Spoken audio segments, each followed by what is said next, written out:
우리 자본의 플러스하고 자본의 마이너스는 서로 간에 상계한다라고 했잖아요. 맞죠? 그럼 여러분들이 아마 매도 가능 증권 있죠?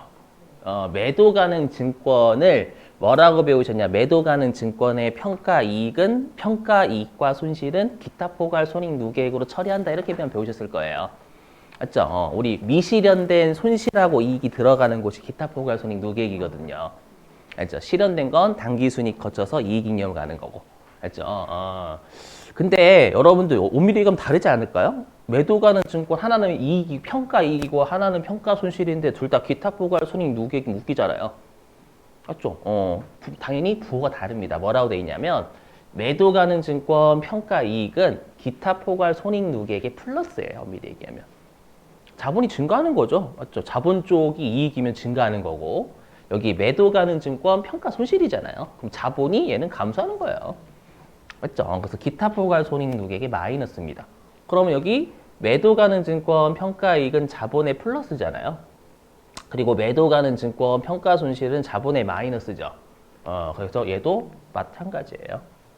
외워주실게요. 뭐예요? 이거 뭐냐면 종합하면 매도 가능 증권 평가 이익하고 매도 가능 증권 평가 손실도 서로 간에 상계예요. 맞죠? 그게 78페이지 있을 거예요. 여러분들 밑줄 좀 치러 갈게요. 다시. 자, 교재 78페이지 오시죠. 워낙 중요하니까.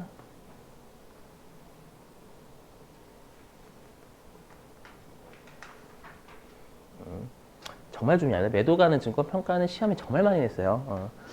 거기 세 번째 칸입니다, 여러분들. 78페이지 9분의 세 번째, 아니 9분은 아니고 회계상 거래의 세 번째 칸. 거기 매도 가능 증권 평가라고 보이세요? 네. 거기다 적어주면 돼요. 거기다가. 매도 가능 증권 평가 이익과 매도 가능 증권 평가 이익과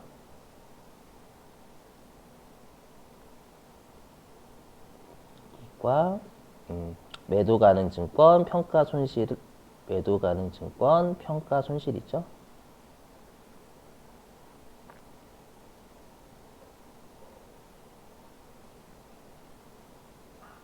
손실은 서로 간의 상계.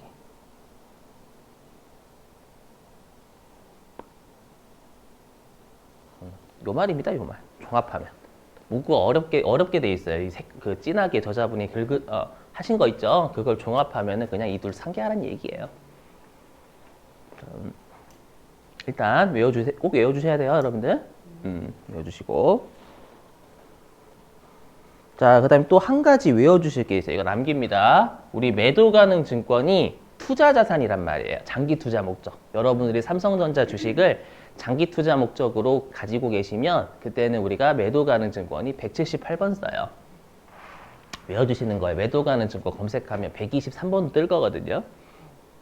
자, 일단 178번이다라는 걸 외워주세요. 알죠?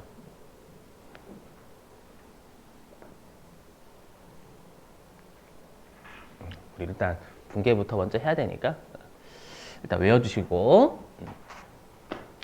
자, 왜 그런지 설명드리면 어차피 말 문제가 있으니까 뭐냐면 여러분들이 만약에 삼성전자의 주식을요 장기 투자 목적으로 가지고 계셨어요. 알죠? 특히 제가 알기로 좀 약간 아픈 사례를 좀 들어볼게요. 제가 이제 제가 천주교거든요. 물론 좀 안 다니 쉽게 됐지만 뭐 여러저러 핑계로. 근데 이제 미용실 갔는데 한 분이 그 천주교시더라고요. 천주교셨는데 최근에 여러분 혹시 주식 하시는 분 계신가요? 없으신가? 최근에 여러분들 그 기업 중에 엄청나게 뛴 게 한 달에 8배인가? 7배? 뛴 주식이 있어요. 에코 머식이라고. 아무튼 그런 주식이 있었어요. 근데 만약에 이제 그 어머니께서 원래 장기 투자 목적으로 가지고 계셨고 10만 원대. 예, 그러다가 이제 자녀분이 결혼을 해가지고 그걸 파셔가지고 결혼 자금으로 보탠 거예요. 그러자마자 8배가 뛰었어. 여러분들이 만약에 그 어머니여봐요. 눈물이 앞을 뚜두뚜두 떨어지죠. 그죠? 그래서 잠을 못 주무셨대. 잘 못 주무셔가지고 기도를 하러 가서 기도를 성당 가셔가지고 어떻게 마음의 안정 얻기 위해서. 그죠? 왜냐하면 100주 가지고 계시고 100주. 내가 계산해 보니까 8천만 원이더라고요. 그래서 8천만 원만큼 아무튼. 예. 그래서 막 이제 눈물이 앞을 가리신다고 그러시는데 제가 하고 싶은 말이 뭐냐면 우리가 매도 가능 증권이었다가 이제 자식 결혼시키면 이제 단기 매매 증권으로 바뀐 거잖아요. 빨리 팔아야 되니까. 이해되세요? 근데 여러분 단기 매매 증권은 평가 이익하고 평가 손실을 수익이나 비용 처리하죠. 그러면 손익계산서 영향을 줘요. 맞죠? 그래서 어떠한 경우든 단기 매매 증권에서 다른 종류로 왔다 갔다 하는 거 못합니다.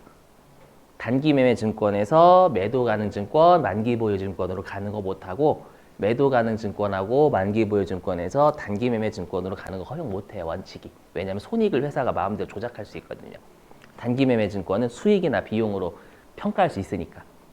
이해되세요? 그러면 우리가 매도 가능 증권이 그러니까 내가 이제 매도 가능 증권이 장기 투자일 때는 178번 쓰거든요. 지금처럼 매도 가능 증권이 단기 투자 목적으로 바뀌면 매도 가능 증권이 123번을 써요. 알죠? 근데 우리 시험에는 그건 말 문제고 실기로는 안 내요. 알죠? 실기로는 무조건 매도 가능 증권은 장기 투자 쓰고요. 그 다음에 여러분들이 주의하실 게 매도 가능 증권과 만기 보유 증권은 유동자산으로 분류 가능해요. 맞죠? 왜냐하면 만기 보유 증권도 시간이 지나서 1년 이내 만기가 도래하면 유동자산의 만기 보유 증권도 있거든요. 맞죠? 근데 우리 시험 목적상 실기는 높은 번호 쓴다. 낮은 번호 쓰면 난리 납니다, 여러분들. 맞죠? 자, 그러면 한번 사례 가지고 설명 좀 드려볼게요. 실제 서로 간에 상계한다라는 게 무슨 말인지 가끔씩 헷갈려 하시는 분들 계시거든요. 보시면 이렇게 합니다. 어떻게 하냐면, 자, 보시죠. 자, 장부가액이 150원인 매도 가능 증권에 2023년도 말 공정가치는 70원이래요. 그럼 시가가 얼마 떨어졌어요? 80원 떨어졌죠. 맞죠? 그럼 우리가 이렇게 시가가 매도 가능 증권이 떨어졌을 때 계정가액 뭐 잡아요? 그렇죠. 매도 가능 증권 평가 손실 잡죠? 맞죠? 그래서 여기까지만 보면 이 단기에 매도 가능 증권 평가 손실이 80원 뜬 거예요. 손실이 80원이죠. 여기까지 되세요? 그러면 실제로는 이제 차변에 매도 가능 증권 평가 손실, 대변에 매도 가능 증권 이렇게 해야 되거든요. 근데 그렇게 하시면 안 됩니다. 왜냐면 여기 보니까 여기 정기말 시험에는 표로 주지 실제로 이렇게 문구를 안 줍니다. 표로 주고 여러분들이 매도 가능 증권 평가액이 얼마인지 평가 손실이 얼마인지 판단도 하셔야 돼요. 그렇죠? 그럼 전기말에 장부상 매도 가능 증권 평가 이익 잔액이 50원이 있다고 가정한다. 그 말은 우리가 이 매도 가능 증권 평가 손실하고 매도 가능 증권 평가 이익 서로 간에 상계하잖아요. 그죠? 얘랑 서로 간에 상계한단 말이에요. 그 분계 어떻게 끊는지 보세요. 그럼 서로 간에 상계를 하면 여러분들 자 보세요. 그럼 서로 간에 상계하면 매도 가능 증권 평가 이익은 잔액이 얼마가 돼요? 서로 간에 상계하면 매도 가능 증권 평가 이익은 잔액이 0이 돼야 돼요. 0이라 쓸게요. 둘 퉁치면 얘는 0이 되고 평가 손실은 30원만 돼야죠. 그렇죠, 그렇죠. 이해되시겠어요?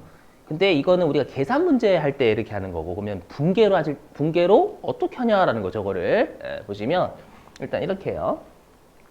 대변에 매도 가능 증권을 일단 까요. 80원. 맞죠? 80원 깝니다.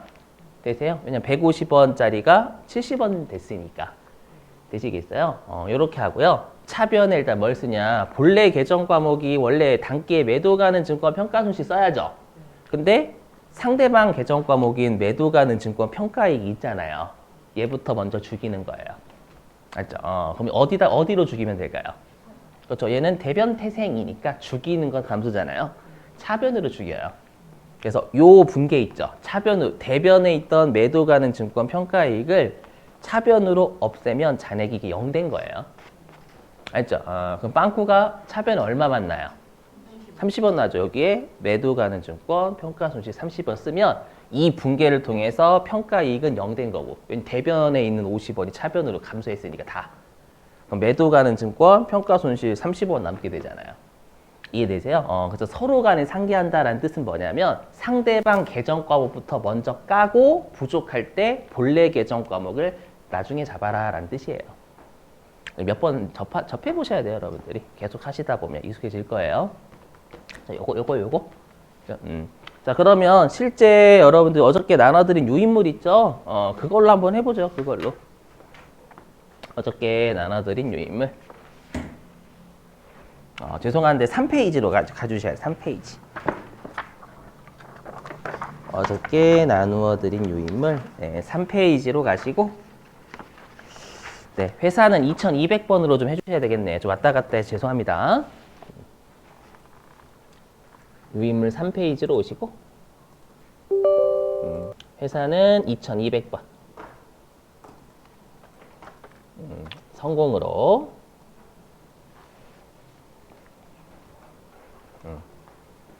동그라미 2번, 동그라미 2번 문제. 3페이지에 동그라미 2번 풀어주세요. 어저께 동그라미 2번 안 했을 거예요. 예, 3페이지에 동그라미 2번이고요. 얘 결산이니까 무조건 12월 31일자로 들어오셔야 돼. 일반 좀 입력.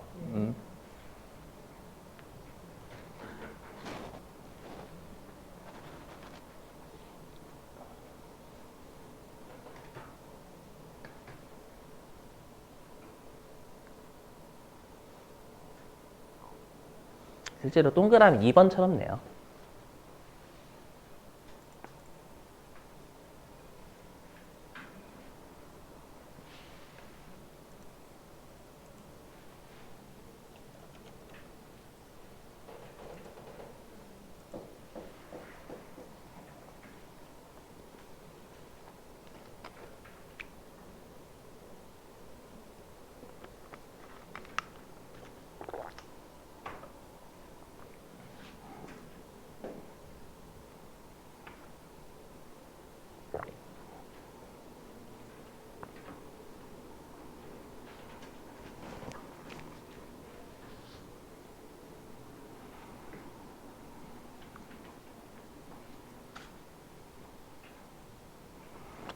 공정가액은 시가입니다. 공정한 거래가액. 공정가액, 시가라고 시험에 안 줄 겁니다. 공정가액이라고 일반적으로 쓰거든요.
왜 놀라셨어요?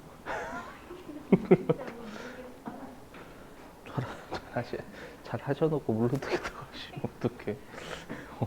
어떡해요. 예, 맞아요. 자, 보시죠, 여러분들. 다 하신 것 같으니까 잘 하셨어요. 실제로 표로 이렇게 줘요. 실제로는 문구로 잘 안 줍니다. 자, 보면은요, 일단 우리가 매도 가능 증 여기서 요거 있죠. 매도 가능 증권 투자 자산 있잖아요. 요게 178번 써라 그 말이에요. 장기 투자 목적 178번 써라라는 거고요. 그다음에 여러분들이 꼭 이제 매도 가능 증권이 12월 31일 걸로 출제가 되면 무조건 매도 가능 증권 평가 이익하고 손실 상기하는 문제를 거의 낸다라고 보시면 돼요. 그렇죠. 그럼 우리는 항상 시험 문제가 2023년 12월 31일자 분계인 거잖아요. 그럼 판단해 보면 우리가 단기에는 아마 단기에 매도 가능 증권, 매도라고 좀 할게요. 매도 가능 증권을 단기에 매도 가능 증권 평가 손실이 뜰 거예요. 맞죠? 평가 손실이 아마 150만 원 뜰 거예요. 단기에. 그죠? 근데 이미 전기에 뭐가 있냐면 매도 가능 증권 평가 이익이 50만 원 있죠? 맞죠? 전기 말에 매도 가능 증권 평가 이익이 50만 원 있어요. 맞죠? 그러면 이 말은 평가 손실 잡기 전에 평가 이익부터 먼저 까라 이 말이에요. 그죠? 그래서 어떻게 하시냐면 일단 우리 매도 가능 증권은 150 까는 게 맞죠? 올해 연도에는 150만큼 떨어졌으니까. 그래서 대변에 매도 가능 증권 이렇게 검색하시면 170, 이거 이 검색하시면 178번 얘가 투자 자산입니다. 알죠? 이거 좀 명심하시고 얘를 150만 원만큼 까요. 까고 됐죠? 근데 우리가 이제 매도 가능 증권 평가 손실이 올해 연도에 떴지만 전년도 말에 평가 이익이 존재하잖아요. 그러면 대변대생이니까 차변으로 까야죠. 그죠? 차변으로 매도 가능 증권 평가 이익 50만 원을 까면 이렇게 하면 매도 가능 증권 평가이익은 잔액이 0이 돼버려요. 이 분계를 통해서. 맞죠? 그리고 이 둘을 여러분들이 보시면 상계하면 결론적으로 매도 가능 증권 평가이익은 잔액 0, 평가 손실은 잔액 100만 원 나와야 돼요. 둘을 퉁치면. 맞죠? 그럼 매도 가능 증권 평가 손실 100만 원만 나와야죠. 그죠? 그럼 빵꾸가 지금 차변에 100만 원 날 거예요. 그걸 매도 가능 증권 평가 손실 이렇게 잡아주시는 거예요. 맞죠? 요게 아까로 따지면 우리 뭐 서로 간에 상계하는 놈이 있죠. 뭐 주식 뭐 자기 주식 처분이 그것도 똑같이 이렇게 하시면 돼요. 분계하실 때. 어렵지 않으시죠? 자.